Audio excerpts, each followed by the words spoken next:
So one of our objectives today is we want to make sure that, like, when we're attending the Sahara Showcase, which is like the biggest partner event that they have in the UK, that we're understanding a little bit about how our customers use Snowflake in practice, like when they're speaking with teachers.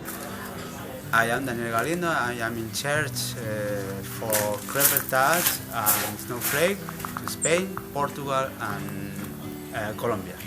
I think that there are two special things. People are starting to request gaming because they have understood that gaming is very important to involve the students. And the second one is now we have the website version. I love the website version because it's not important the device you use. You only need a browser. The exciting point is the companies are starting to request gaming as well as schools. The companies are requesting gaming. For example, I made a presentation into a parking company. A company that has a lot of parkings around Europe.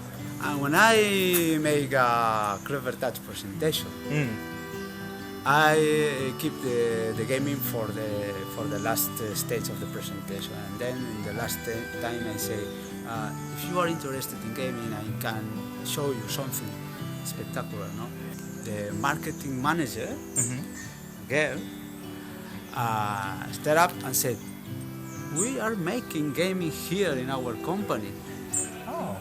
Already? Really? Yes, with papers, because really? it's a new way to engage, to work here. Yeah. I said, I can show you something spectacular for you, and then show That's cool. her Snowflake. Yeah. I have been training for 15 years on interactive products. My background is Smart, Promethean, Hitachi, Clevertouch, you name it, any kind. Snowflake, it's a case really of going through the basics, showing them, if you've got limited time, things like how you can zone the screen out, getting more than one person involved. They could be doing the same activity, they could be doing a different activity. I normally focus on some of the turnkey apps that are built in to Snowflake. Again, dependent on time, we go through 3 or 4 of those. And then if we've got time, I will go through the community so I can show them how they can join the community and download lessons, because maybe they've got a lesson the next day and they've not really learned enough about Snowflake. So we do that. And then if you've got even more time, I go through the different Snowflake activities. And more importantly, I show them how they can take the content from one into another. And this is the kind of thing, after a few minutes, it kind of engages them.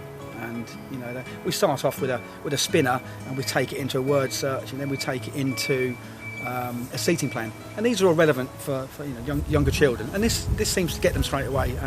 If it's a much longer session, we do that a lot more, and I get them involved, and I'll say to them, look, you need to download one from the community, or I'll say to them, you need to show me how you do a cards activity. So by that time, you've got them engaged, and it really seems to work. The classic one is if I sort of zone it out quickly, or I'm explaining zoning out, they say, well, how many zones can you have? And I say, well, you can have 4, you can have 3, you can have 2. So they're the kind of things that they will ask. And of course, the classic question is, although hopefully I would have explained it, they are saying, can the 2 people work on it at the same time? Well, of course you can. And you can annotate over it as well.